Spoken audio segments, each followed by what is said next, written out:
50 years ago, in 1976, the first competition with the male Kāne in it, and I was in that line.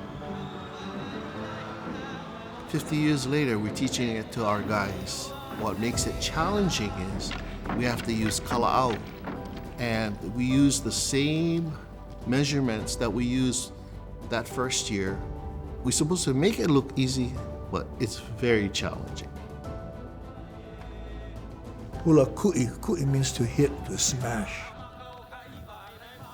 Men that went into battle as a team, where they were almost like the old Marines. You know, you never left your buddy behind. You always fought for them as well as you're fighting against the foe.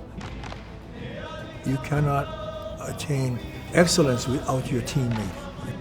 You know, we grew up in a time where it wasn't really the in thing for Kāne to really dance hula like it is today. This is the 50th anniversary of men in Merrie Monarch.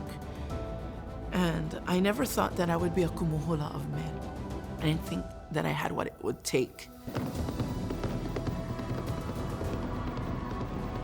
For some reason, I was called to this group of gents.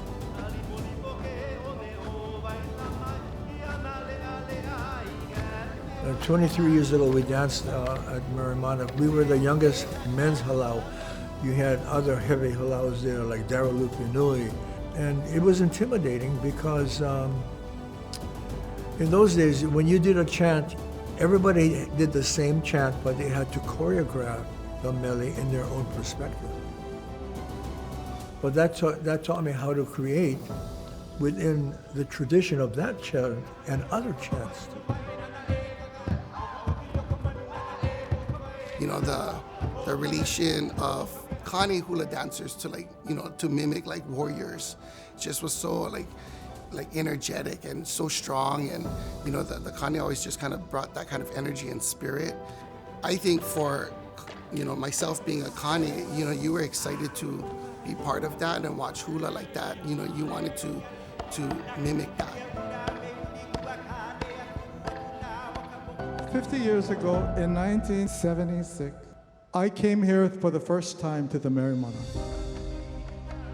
What should be important is carrying this on, to make sure that our students feel what we felt and why we love our teachers and why we make sure that we honor them every single day.